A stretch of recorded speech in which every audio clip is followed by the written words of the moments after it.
पाकिस्तान और तालिबान का जो कॉन्फ्लिक्ट है वो लगातार बढ़ता जा रहा है। बार बार ये कोशिश हो रही है कि भाई ये कॉन्फ्लिक्ट जो है वो शांत हो जाए, दोनों देशों के बीच जो तनाव है वो ख़त्म हो जाए, लेकिन वो तनाव ख़त्म होने के बजाय और बढ़ता नज़र आ रहा है।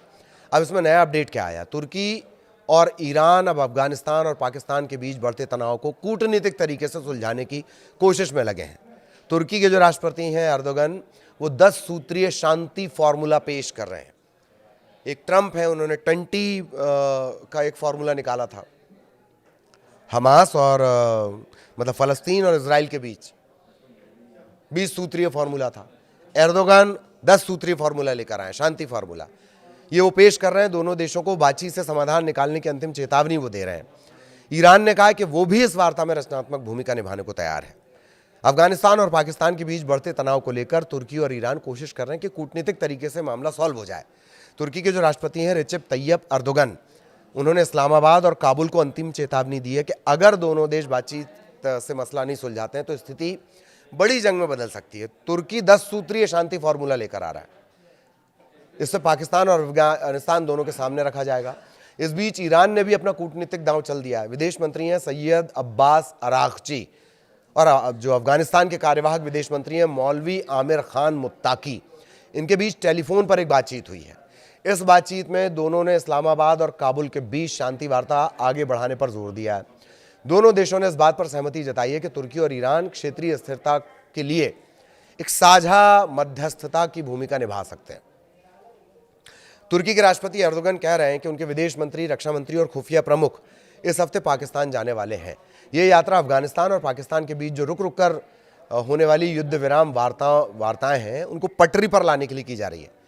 मतलब जो पाकिस्तान और अफगानिस्तान है वो बातचीत करने की शुरुआत तो करते हैं, मतलब शुरुआत तो करते हैं, पर वो बेपटरी हो जाती है। कभी कोई हमला कर दे रहा है, कभी कोई हमला कर दे रहा है। तो उसे पटरी में लाने के लिए कौन उतावला हो रहा है?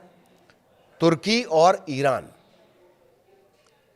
पटरी पर लाने की कोशिश की जा रही है। बाकू में पाकिस्तानी प्रधानमंत्री शहबाज शरीफ से मुलाकात के बाद एर्दोगन ने कहा है कि तुर्की स्थायी युद्ध विराम और क्षेत्रीय स्थिरता सुनिश्चित करने के लिए हर संभव कोशिश करेगा। एर्दोगन साफ कह रहे हैं कि अगर बातचीत बेनतीजा रही तो तुर्की और उसके साझेदार देश, उसमें कतर भी शामिल है, एक संयुक्त मध्यस्थता तंत्र सक्रिय करेंगे। एर्दोगन ये भी चेता रहे हैं कि दक्षिण एशिया में किसी भी तरह की नई हिंसा से क्षेत्रीय और वैश्विक सुरक्षा प्रभावित होगी। ईरान की कूटनीतिक पहल क्या है? तेहरान भी सक्रिय भूमिका निभा रहा है। ईरान के विदेश मंत्री हैं अरागची और अफगान के जो समकक्ष हैं मुत्ताकी, इनके बीच भी बातचीत हुई है विस्तार से। दोनों ने इस्तांबुल में जो हालिया अफगानिस्तान पाकिस्तान संवाद हुआ उसके बारे में चर्चा की विस्तार से। मुत्ताकी ने कहा है कि अफगानिस्तान कूटनीतिक और बातचीत को प्राथमिकता देता है, लेकिन पाकिस्तान ने क्या किया? बातचीत के तीसरे दौर में कोई ठोस जिम्मेदारी लेने से इनकार कर दिया। इससे जो समझौते की संभावनाएं थी वो कम पड़ गई हैं। अरागची अपने बयान में ये भी कह रहे हैं कि ईरान दोनों पड़ोसी देशों के बीच रचनात्मक मध्यस्थता के लिए तैयार है। किसी भी तरह के तनाव को कूटनीतिक समाधान के जरिए खत्म करने का वो पक्षधर है। अब अगला कदम क्या होगा? कूटनीतिक सूत्रों के मुताबिक तुर्की जो 10 सूत्रीय फार्मूला बता रहा है उसमें सीमा सुरक्षा, आतंकवाद निरोध, व्यापारिक गलियारे और मानवीय सहयोग जैसे बिंदु शामिल हैं। अगर पाकिस्तान और तालिबान सरकार इस पर सहमति जताते हैं तो इलाके में एक नया सुरक्षा ढांचा बन सकता है, वरना हालात बेकाबू हो जाएंगे। यही है एर्दोगन की अंतिम चेतावनी। 2 दिन पहले की रिपोर्ट यह है, दुनिया भर के सामने अपनी बेचारगी बेचता है पाकिस्तान। थोड़ी बहुत सहानुभूति बटोरनी वो शुरू भी करता है, लेकिन तालिबान ने ऐसा कुछ किया है कि पाकिस्तान की भेड़िया शक्ल से पर्दा उठ गया। पाकिस्तान और अफगानिस्तान के बीच में लंबे समय से मारामारी चल रही, तनाव चल रहा है, बार बार शांति वार्ता फेल हो रही है।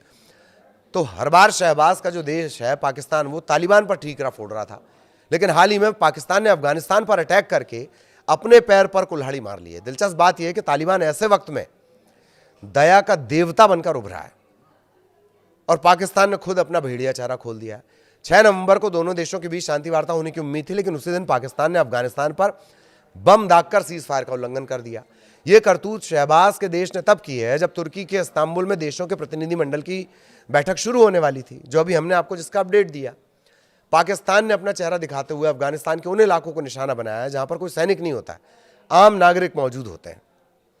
पाकिस्तान के पास अपनी करतूत से मुकरने का कोई रास्ता भी नहीं बचा, क्योंकि अफगानिस्तान ने उस शहर का वीडियो शेयर कर दिया है। शहबाज की सेना ने अटैक किया था, ये नजर आता है। वीडियो में स्पिन बोल्डक पर अटैक होता नजर आता है। हमले से घबराए निहत्थे लोग चीख पुकार मचा रहे हैं, सड़कों पर भाग दौड़कर किसी तरह अपनी जान बचाने की कोशिश में। बताया जा रहा है कि पाकिस्तान ने मोर्टार बम से अटैक को अंजाम दिया था। अफगानिस्तान ने इसके बाद जो किया वो पाकिस्तान के मुंह पर किसी तमाचे से कम नहीं था। यहां से जो अब तक शहबाज मुनीर के देश पर कोई जवाबी हमला नहीं किया गया है। तालिबान ने इस बारे में आधिकारिक बयान जारी करते हुए कहा कि उनकी तरफ से सीज फायर की मर्यादा का पालन किया जा रहा है और उसने दया दिखाई कि पाकिस्तान पर उसने कोई अटैक नहीं किया है। पाकिस्तान बार बार अफगानिस्तान को प्रोवोक कर रहा है। पाकिस्तान के जो रक्षा मंत्री ख्वाजा आसिफ, उनके मुंह पर भी इसे तमाचे के तौर पर देखा जा रहा है। उन्होंने धमकी देकर कहा था पाकिस्तान में कोई हमला हुआ तो वो अफगानिस्तान पर हमला कर देंगे और उन्हें खत्म कर दिया जाएगा। ये बोलकर उनके देश ने खुद आतंकी अटैक करवा दिया। लेकिन अफगानिस्तान ने यह साबित कर दिया कि यह देश नियम, मर्यादा और कानून में कम से कम पाकिस्तान से तो बेहतर है। क्या करके? अटैक ना करके, रिटेलिएट ना करके, जवाबी कार्रवाई ना करके। तो वो भी एक पायदान ऊपर चला गया समझदारी के मामले में। पाकिस्तान अब भी वहीं का वहीं है। क्या ये तनाव बढ़ता है या जो ये तुर्की के 10 पॉइंट का समझौता है, शांति समझौता, वो काम कर देता है? ईरान का जो इनिशिएटिव है वो काम कर देता है? वरना एशिया में जो स्थिति का जो शक्ति संतुलन है वो बुरी तरह लड़खड़ा जाएगा, बिगड़ जाएगा। इसका भी अपडेट आगे आप तक पहुंचाएंगे। नमस्कार।